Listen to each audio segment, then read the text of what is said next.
Et me voici de retour pour la seconde partie de mon bilan lecture du mois d'octobre. N'hésitez pas à aller voir la première partie si jamais vous l'avez pas vue. Et maintenant, on commence cette seconde partie. Alors ensuite, j'ai lu Eugène Rougon, son excellence, Eugène Rougon d'Émile Zola aux éditions Le Livre de Poche, voilà, parce que j'avais envie de lire un classique, parce que ma chaîne ne s'appellerait pas la Dusty Library si je ne disais pas des classiques poussiéreux. Et autant vous dire que Zola, j'adore, enfin si vous demandez à des gens qui aiment les classiques quel est leur auteur préféré du 19e siècle, il y a de grandes chances pour que 90% des gens vous répondent Zola. Zola.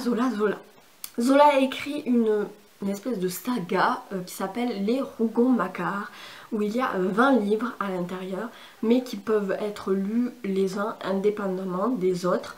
Donc moi je ne lis pas du tout dans l'ordre, hein. Voilà, j'ai commencé je crois avec Nana, puis j'ai enchaîné avec Pobouille, j'ai lu quoi encore, Au Bonheur des Dames que j'avais adoré.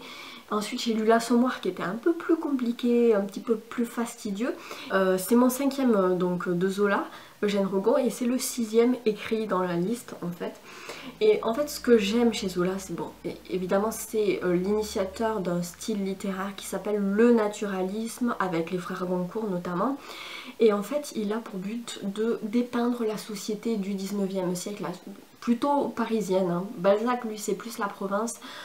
Zola c'est assez parisien, et en fait voilà, il essaye de coller au plus près et d'être un fidèle témoin en fait de ce qu'est la société au 19e siècle, et il fait par différents prismes.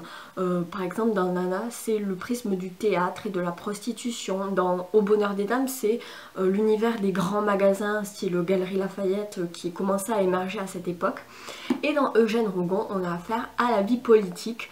Donc puisque Eugène Rougon, on le voit, on commence, il est député au Conseil d'État, et on le voit avec toute cette galerie de personnages qui lui tournent autour en fait. Et oh non, pas les gosses, mais c'est les vacances. Ah putain, c'est le centre aéré. Donc on le voit au début donc au Conseil d'État avec tous ses amis politiques. Évidemment tout ça est sur fond de complot, de corruption, etc. avec un peu de romance quand même dans le fond. Et puis on le voit avec ses affres, ses victoires, voilà, il monte, il descend. Quand il est en échec, bah, tout le monde lui tourne le dos, mais quand il reprend du pouvoir, bah, tout le monde vient lui cirer les bottes. Voilà, c'est un peu le jeu de la politique. Et tout ça se passe sous l'Empire. Alors je pense que c'est Napoléon III, mais je suis pas sûre. Dites-moi si jamais vous êtes plus sûr de moi à ce niveau-là. Mais voilà, j'ai adoré bien sûr le style littéraire de Zola qui est absolument mais juste fantastique. Si vous n'avez pas lu Zola ou que vous êtes traumatisé de l'Assommoir à cause du lycée ou du collège, n'hésitez pas à aller voir un autre livre, à vous laisser tenter notamment par Au Bonheur des Dames qui reste mon préféré. Mais voilà, vous pouvez pas passer à côté de Zola, c'est pas possible quoi, c'est Zola. Je sais même pas comment vous en parler tellement que c'est juste génial. Et évidemment que je continuerai à lire les Rougon-Macquart, hein, ça c'est une certitude. Ensuite j'ai lu évidemment le Harry Potter et l'enfant maudit, non pas de J.K. Rowling mais de Jack Thorne aux éditions Gallimard. Alors faut quand même être averti que ce n'est pas exactement le 8e tome d'Harry Potter, que ce n'est pas écrit par J.K. Rowling, et que ce n'est pas un roman mais une pièce de théâtre. Donc voilà, à partir de là on est averti. Ça se passe 19 ans plus tard en fait. Vous vous souvenez de l'épilogue du tome 7 où il y a Albus Severus, le fils d'Harry Potter et de Ginny, qui s'apprête à embarquer dans le Poudlard Express pour aller à Poudlard. Et donc on en est plus ou moins là, et il se lie d'amitié avec Scorpius qui est le fils de Drago Malfoy. Et voilà, donc ils vont à Poudlard, il leur arrive plein d'aventures. Alors, comment vous dire, j'ai pas détesté, mais j'ai pas aimé non plus, parce que c'est vrai que moi je suis une adepte d'Harry Potter, j'ai grandi avec l'univers de J.K. Rowling, c'est genre, faut pas y toucher quoi, c'est un peu un blasphème. Mais j'avais quand même envie de lire ce livre parce que par curiosité, même si au début quand on m'a dit qu'il allait sortir, j'étais là en mode non, what, ah. Et puis bon finalement j'étais trop curieuse, hein, j'avoue. j'ai cédé. Alors je l'ai lu assez rapidement en fait, je dois dire, ça se lit très vite vu que c'est du théâtre, que c'est divisé en scènes, en actes et que voilà, c'est que des dialogues. J'ai adoré retrouver l'univers de J.K. Rowling, on sent que Jackson a bien potassé ses Harry Potter, hein, puisqu'il fait des références notamment à la Coupe de Feu, mais aussi à la Chambre des Secrets, aux Reliques de la Mort. Donc vraiment, il maîtrise l'univers de J.K. Rowling très très bien.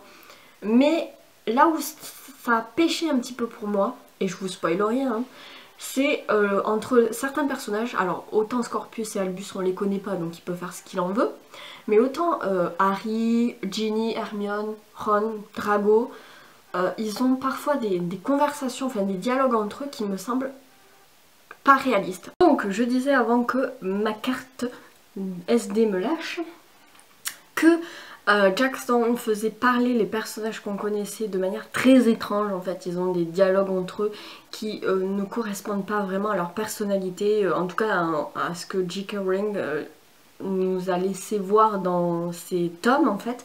Donc c'est pour ça que ça a un peu accroché. Après bon voilà, j'ai adoré replonger dans l'univers d'Harry Potter, mais pour moi ce n'est pas le 8e tome d'Harry Potter, c'est autre chose, c'est pas une annexe mais peut-être même une fanfiction. Mais ce n'est pas du Harry Potter, donc voilà, faut pas avoir trop d'attentes je pense.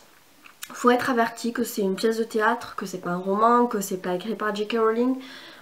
Comme ça on s'attend pas trop à avoir des... Enfin il n'y a pas trop d'attentes, voilà. Comme ça on n'est pas déçu. Mais si jamais, n'hésitez pas quand même à aller vous faire votre propre opinion. Je pense que voilà, c'est pas non plus un sacrilège de le lire. Donc voilà. Et pour finir, un livre d'actualité, enfin disons dans le thème on va dire, il s'agit de Le crime d'Halloween d'Agatha Christie aux éditions du Masque. Donc voilà, encore une enquête d'Hercule Poirot. Donc c'est dans un petit village anglais évidemment, une fête est organisée pour les enfants, adolescents, enfin les plus de 11 ans on va dire, entre 11 et 17 ans.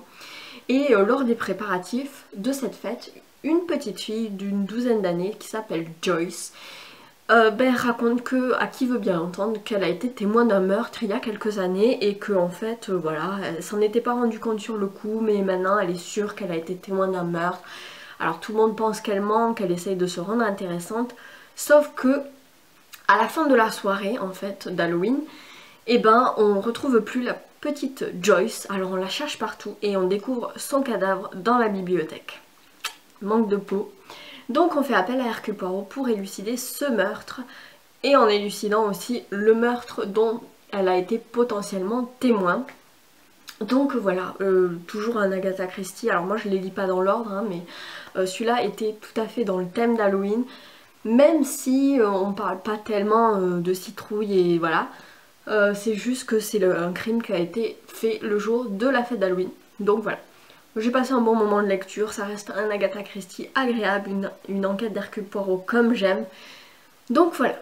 Voilà, c'est tout pour mon bilan lecture du mois d'octobre. J'espère que ça vous a plu, n'hésitez pas à me dire ce que vous en pensez, ce que vous avez lu aussi au mois d'octobre, ça m'intéresse. Et puis d'ici là, je vous souhaite de belles lectures et je vous dis à bientôt. Salut!